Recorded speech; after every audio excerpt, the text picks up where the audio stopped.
that hit our area. The tornado hit our area on January the 12th, 2023 at 9:50 a.m. in the morning. Of course, we did have accurate warning. We had code red that went off and warned citizens. We also had the newscast that warned citizens.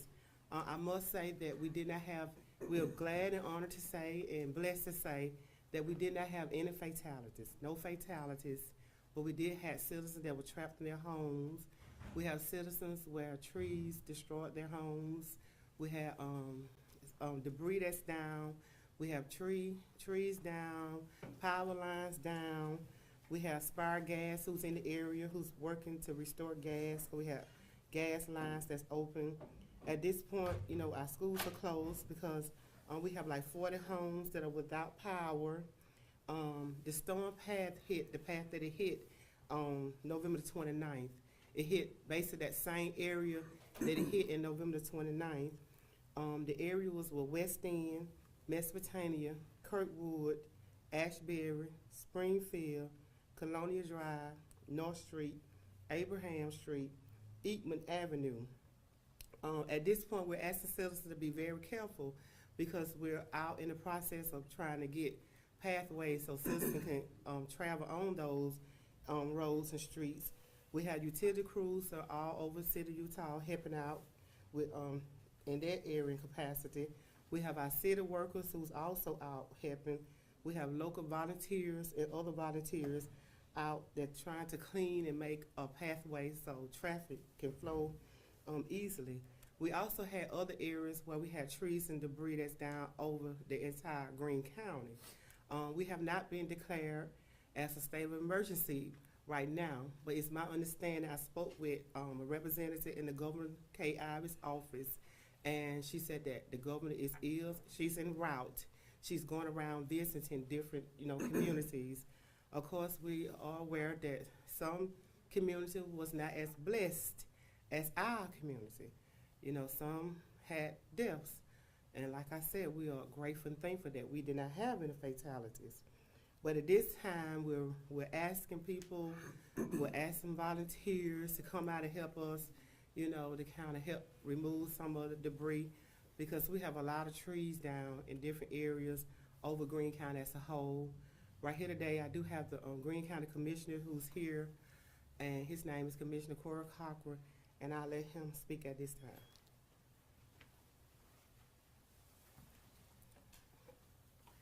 Good morning, everyone. Mayor. Can you spell your name, sir? Corey, Corey, Cockrell, Cockrell. And your title? Commissioner Corey Cockrell, Chairman of the Commission. We have, as Mayor Johnson stated, we have a lot of trees down. We have a lot of homes that is very damaged. And my concern is this is our third time. Yes. The first time was April 23rd, second time November 29th, and now January 12th. They hit us back to back, and that is devastating for our community. Our citizens haven't had a chance to recover from the first two. And we just want, Montgomery and Governor Kayari and the representatives of Alabama to consider us to be in the proclamation. My favorite governor, she's a high stepper, so I pray that she high step very high on this issue in Greene County, and pray that our citizens continue to help each other and wrap their arms around each other and continue to pray that we can overcome this devastating matter. Thank you. We're now here by EMA Director. Hodges Smith, Hodges, SMITH. With the storm that we just had, we're still in the process of assessing, but right now, so far, we have did about 33 homes that are affected, destroyed, major damage, and about 3 of them I noticed that was destroyed, in my opinion, and 8 is a major damage. So the other ones that are damage some way off the aspect you could say. But the hardest part about it is going back through the same pattern, trying to make sure this one wasn't counted in the November 28th, 29th storm. So that's one thing we are doing, trying to make sure we keep them separated. That, and it's a little difficult, but we are working through that. We still have a problem with some roads are still not passable, especially on Springfield. I was at that just a few minutes ago. That road I know is not passable, and like the mayor said, we have quite a bit of debris still out. And I don't have the numbers on the power outage, but the mayor says about 40 homes without power. So we are like for the power company to get that back up as soon as they can to get people's back at their normal state. Any questions? Yes, sir, I have one. And it may be too early to tell, but has the city of Eutaw reached that threshold by FEMA to get assistance? Dollar-wise, have you reached that threshold, or you don't know yet? I don't know exactly yet, but I'm pretty sure we have passed that threshold. What is it 1 million, 5 million? No, Greene County threshold is, if I'm not mistaken, is $38,000. So we got a low threshold because of the population size. So I'm sure we are past our threshold. We're not like the bigger cities in the state here have a large population and their threshold much larger. How Yes. tough is this? This is your third time being hit here. How Yes. tough is dealing with this again? It's just mind-boggling. I just come to the conclusion you can't take anything for granted. You can't take anything for granted, and you must do everything in your power to help the citizen at this need in the time they are in distress. You get calls coming in all the time for everything. So you have to disseminate it out to make sure you're trying to reach the ones that most need it first. And that's hard to do when the storm first hit because you can't get around. The access is blocked. So one reason I was a little slow in getting my assessments in. You couldn't get to the areas where you could start doing assessments. But now we have got a pretty much aspect on the damage effect. So we're gonna be moving forward, getting all those reports into our system, to the state system, for we can, hopefully Governor Kay would do the, add us into the declaration that she is trying to get. Any word whether she's making an official visit here to Eutaw? Has anything been scheduled as far as you know? Not to me, but maybe. I spoke with our representative, Casey, and she said that she's just visiting different areas. She said she's not sure when she visit our areas, but she is aware that we was, the tornado hit our area, and she's not sure if she's coming here or not, but she is aware of it. Okay, I just have two more questions. I think you listed the streets. You don't have to go them all again, but overall about 8 streets were affected, about 8 areas. 33 homes Yeah, impacted? eight areas, 33 homes. How many houses were totally destroyed? About 3. 3. Out of the 33. Yes, out of the 33. How would you say the damage from this storm compares to the one that was received back in November? I know you're still evaluating it at this time, but. Compared to the one in November, I must say, the one that happened in November, we had people that were displaced. So we're grateful that we do not have citizens that are, displaced. These citizens here, the ones I spoke with, they have insurance. And so the insurance is kind of helping them along the way. But compared to the one in November 29th, they did not have insurance. So, so it's a big difference. And I know you mentioned there are no fatalities. Any injuries from the people that were rescued from that home that you mentioned? I think the couple, minor injury to the Davis couple, or elderly couple, and another lady, she was trapped with her dog. So I think the dog was kind of shaken up a little more than she was, but other than that, They're okay. they okay. Good. Mayor, when you stop and look at what happened to Ortega County, unfortunately 6 fatalities there, how blessed are you here in Utah that no one died, and just how thankful are that, I mean, that's a blessing, right? It truly is a blessing. My heart goes out to that county, and they have my deepest sympathy. I am so grateful that we did not have any fatality, and I urge the people to pay attention to the warnings.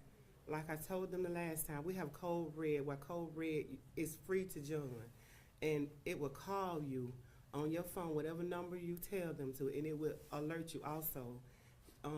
You all do a great job. The news people, you all do a great job of informing us.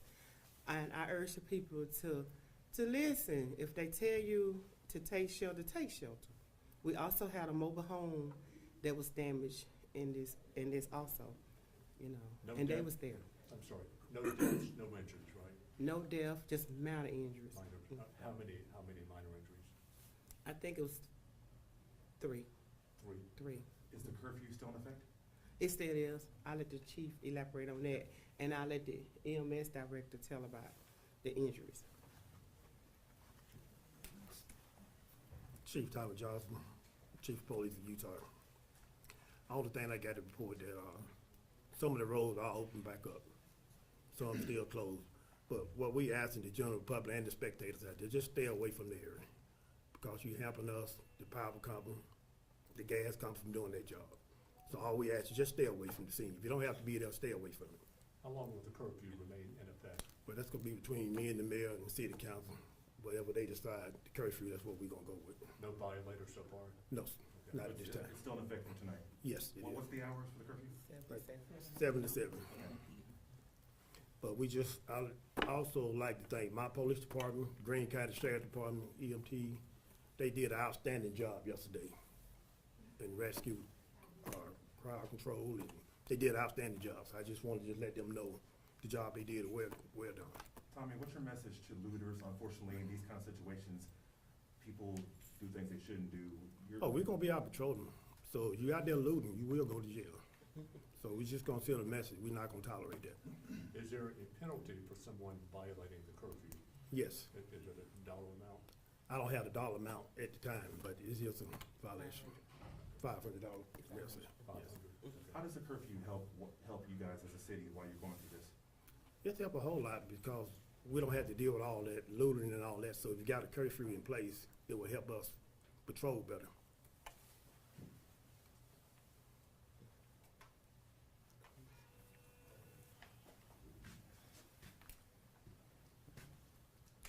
Christopher Jones, CHRISTOPHER, JONES, Director, Greene County EMS. Yesterday, we had a call for service out to the Woodfield Avenue, Kirkwood area. I believe us and Eutaw Fire were the first out there. We had a few folks that were trapped in houses, and between our service and the fire department, we were able to get them out. Like the mayor said, there were minor injuries with those individuals, but nothing major. It was kind of like deja vu, because in November I was in the same place, same damage, and I do know a few of the residents out there said they had just got their homes repaired from the last tornado. So we are very fortunate there was no major injuries considering how some of the homes looked and things of that nature. And we do have a small off-road vehicle that we did utilize to get into some of the places you couldn't with a regular vehicle, to help some of the folks that were unable to get out of their house and things of that nature.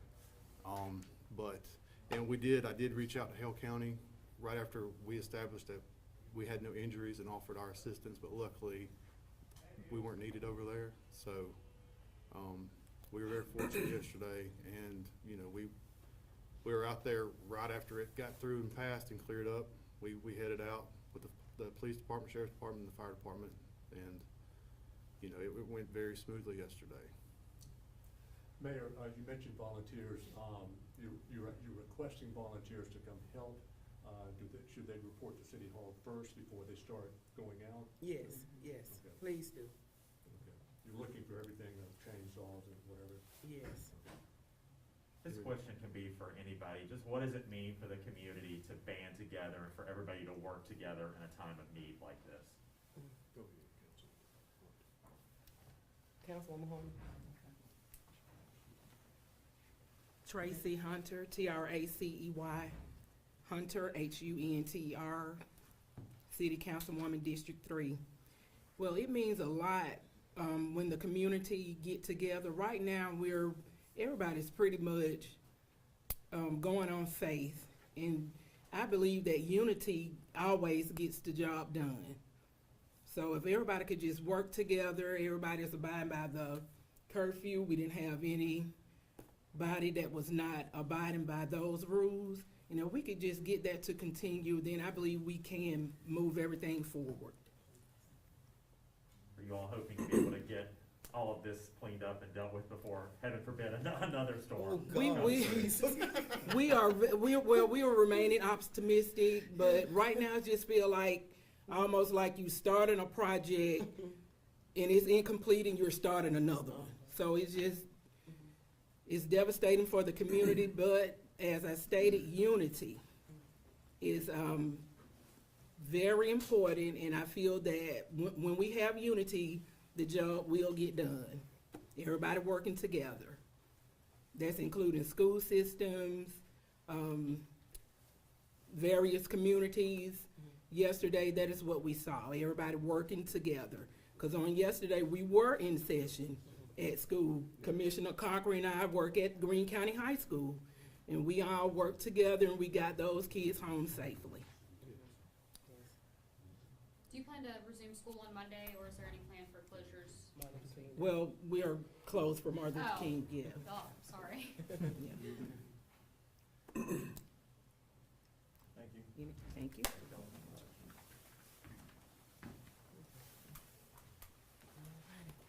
Thank you, guys.